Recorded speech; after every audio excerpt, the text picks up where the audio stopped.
Perkenalkan, nama saya Yanti Hotlinarti Simanjuntak, NIM 422611002 dari kelas PSKM 20B. Baiklah, di sini saya akan membuat judul rancangan mini riset saya menjadi tugas video project dengan judul pengujian senyawa polar dan non-polar. Baiklah, di sini saya akan menjelaskan materinya ikatan kovalen. Ikatan kovalen adalah sejenis ikatan kimia yang memiliki karakteristik berupa pasangan elektron yang saling terbagi atau pemakaian bersama elektron di antara atom-atom yang berikatan. Ikatan kovalen dibagi menjadi dua, yaitu ikatan kovalen polar dan ikatan kovalen non-polar. Pengertian ikatan kovalen polar dan non-polar. 1. Pengertian senyawa kovalen polar. Senyawa kovalen dikatakan polar jika senyawa tersebut memiliki perbedaan keelektronegatifan.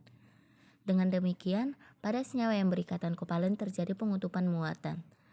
Ikatan kovalen polar adalah ikatan kovalen yang pasangan elektron ikatannya atau PEI cenderung tertarik ke salah satu atom yang berikatan.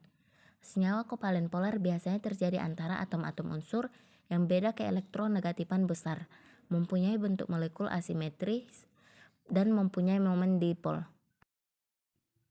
2. Pengertian senyawa kovalen nonpolar.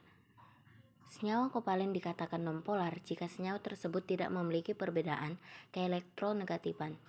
Dengan demikian, pada senyawa yang berikatan kovalen tidak terjadi pengutupan muatan. Ikatan kovalen nonpolar adalah ikatan kovalen yang pasangan elektron ikatannya atau PEI tertarik sama kuat ke arah atom-atom yang berikatan.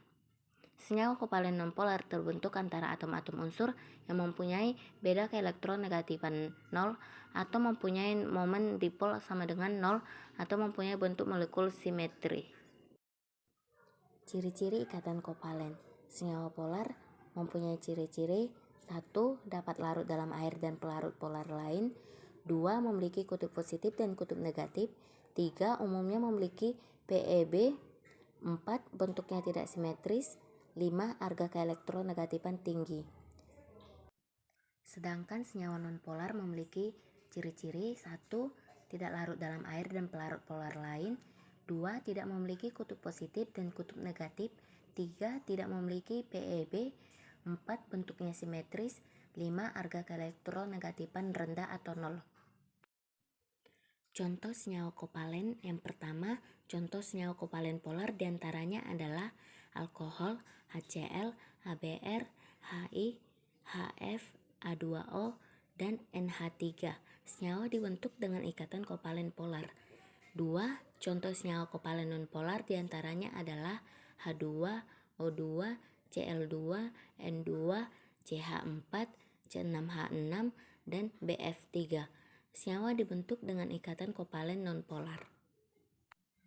Baiklah, di sini kita akan melakukan pengujian senyawa polar dan nonpolar tersebut. Adapun alat dan bahannya, alatnya yang pertama 4 buah gelas plastik dan sendok makan.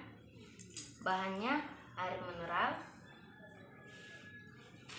gula, mentega, minyak makan atau minyak kelapa, dan sabun cuci piring. Nah, selanjutnya kita ke prosedur kerja. Pertama-tama kita tuangkan air ke dalam masing-masing 4 gelas plastik tersebut dengan secukupnya.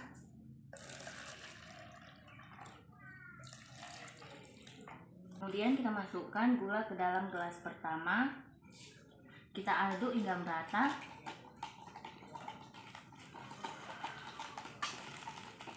Selanjutnya kita masukkan mentega ke gelas yang kedua. Aduk hingga merata.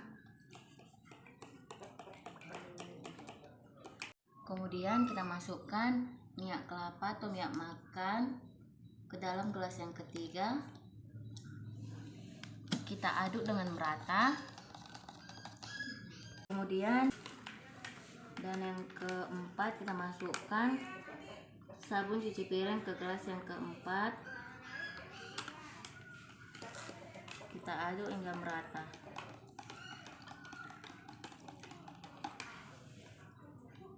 Setelah Setelah kita amati dari keempat gelas tersebut, yang merupakan senyawa polar dan nonpolar adalah gelas yang pertama merupakan senyawa polar karena dia melarut, dan gelas yang kedua merupakan senyawa nonpolar karena dia mengampung atau tidak melarut, dan yang gelas yang ketiga merupakan senyawa nonpolar karena dia tidak menyatu, dan yang gelas yang keempat merupakan senyawa polar karena dia menyatu. Jadi kesimpulan dari percobaan senyawa polar dan nonpolar tersebut adalah gula dan sabun cuci piring merupakan senyawa polar, dan minyak dan mentega merupakan senyawa nonpolar. Sekian dan terima kasih.